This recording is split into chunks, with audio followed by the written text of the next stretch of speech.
So at long last, I finally got to do my vintage lens shootout.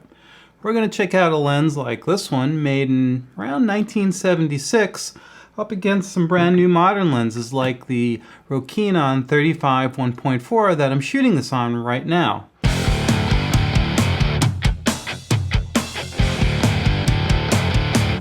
My goal in doing this test was to really take a look at how modern and old lenses compare against each other, and I've never really seen anyone do this, at least not with the number of lenses that I had. So in coming up with the idea for the different tests that I wanted to do, I decided on a couple of things. For the pixel peepers out there, I actually went and shot lens charts. Lots and lots of lens charts.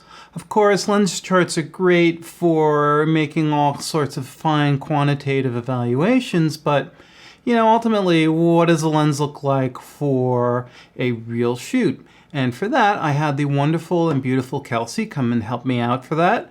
So you'll get to take a look at her in front of the camera instead of me for a change.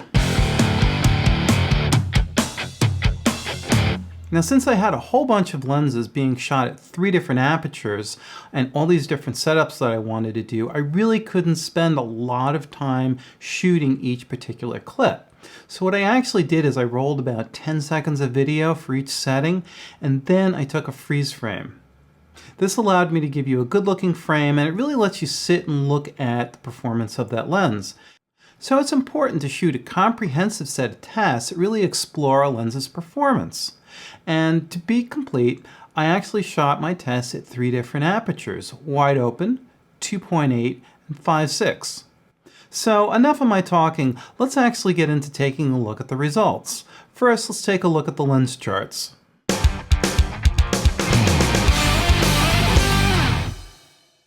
Wide open, this lens is just an absolute great performer. You should go ahead and just put this chart up on a large monitor to really appreciate how much this lens can resolve.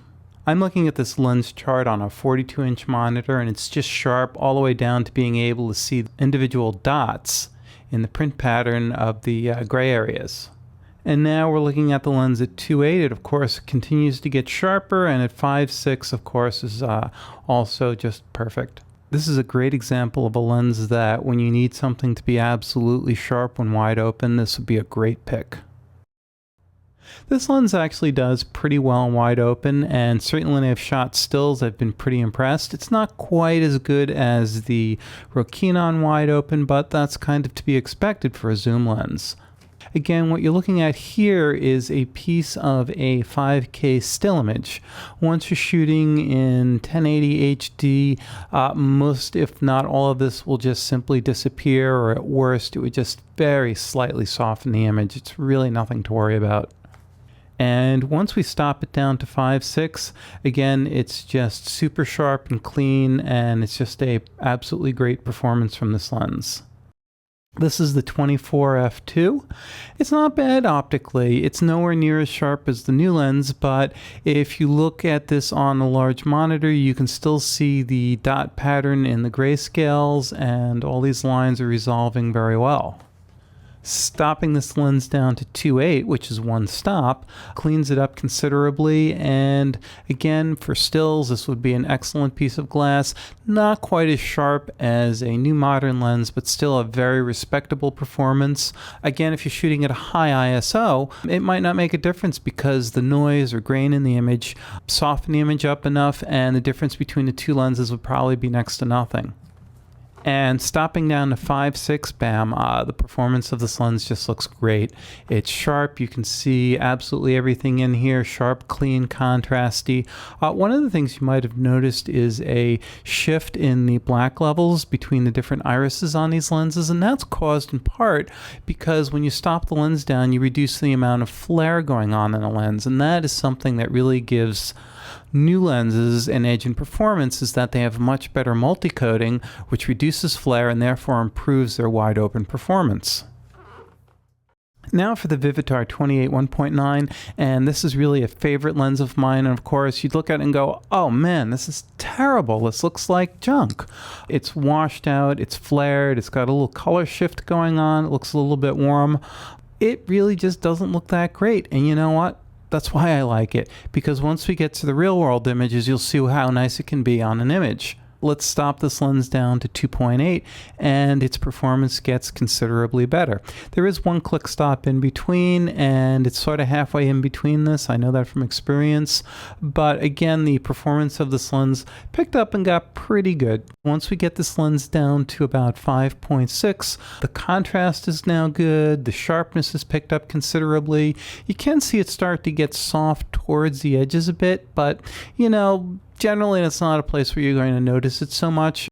And again, this lens still has soft performance wide open at f2, but it's not bad. This lens does improve its performance, but I can tell you that this chart is also lying a little bit because it's not going to be quite as sharp as you think it would. And we'll see that in a little bit when we get to the real world pics. Usually it takes about 2 full stops from wide open to kind of get into a lens's sweet spot for performance.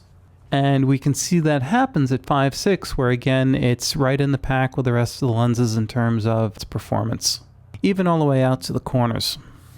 All right, enough with lens charts. Let's go shoot a real model. So let's again take a look at the Vivitar 28 1.9 wide open. And even though the tests in the charts didn't look so great, when it comes to doing a real world image, it gives your image a really nice, soft, wonderful, diffused glow that is just absolutely perfect for certain projects and certain looks. Even if we stop this down to about 2.8, a bit of that glow is still there. Yes, it did sharpen up, but this is sort of like the combination in between look. And of course, once we get to 5.6, the lens sharpens up quite nicely, and I also think it has pretty good color rendition, pretty neutral, perhaps slightly warm, but still fits in well with my other modern glass. Do I have to say anything here? The Rokinon 35 1.4 is simply gorgeous in real-world images. Shot wide open, you can just drop the background completely out of focus. Very neutral color rendering, just a beautiful piece of glass. If we take it to 2.8, it's still giving you lots of out of focus background, but it will give you a little bit more margin on depth of field, and having a little safety margin when you're shooting is always a good thing. At 5.6, yeah, the background did start to become a little bit more focused, but it still looks very, very nice, and of course, sharpness is absolutely excellent. Yes, the lens is definitely softer, but it's still rendering a nice out-of-focus background here, obviously a wider angle. I think the one thing you may pick up on here is the difference in the color rendition. I think it's a little bit browner, a little bit duller than some of the other lenses. Now, I do need to say I didn't do any real color grading on any of this. I did make a basic adjustment on these images to level out their brightness so that they all basically match, because I did underexpose a couple shots a little bit, but I looked to even out the exposure. I in no way manipulated the color tone of these images. Coming up to 5.6, again, the lens got quite sharp. Background is actually still rendering nicely out of focus, and that's a good thing if you're shooting in a downtown urban area like this where you've got bricks, because we all know what Canon DSLRs and bricks do, not nice things. The Kiron 28 has yet another different color rendition. I think it's a little bit more muted, and it also has that nice warm glow wide open. It's a very nice image, and it probably would take a little bit more grading in post to match it in with some other more modern lenses. At 2.8, the color almost seemed to shift on me. Now, I'm not sure if I had perhaps underexposed the wide open shot a little bit, or there's just something very unique about this particular lens. And at 5.6, this lens looks great. It's certainly sharp enough to fit in with any of the modern glass. And now for a modern zoom to round out the bunch, the Tamron 17-50. And wide open, you know, this lens just performs great. The Tamron 17-50 in general is a very good performing lens. As well as in this shot, which I have to admit, I probably underexposed a little bit, and I did do a tiny little bit of gamma boost to try and even it out.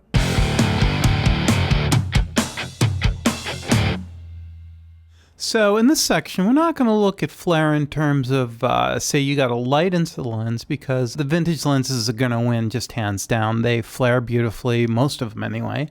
And modern lenses can actually sometimes be hard to flare. What we're instead going to take a look at is how these lenses handle strong backlighting. For example, a couple of windows in a shot. We've all done this shot where we've got our talent against a window and we're filling them to match the level. The Rokinon 1.4 does great. Even on the hair areas, there's a little bit of flare spilling around from the window, but it's very well controlled and the black levels all look very solid. Stopping down to 2.8, the little bit of flare that was going on spilling around the edges of her head are just gone. It's just perfectly clean at 2.8. And at 5.6, I probably actually underexposed this a little bit, but it still looks great. It's very clean, and it's what we'd expect from a modern lens.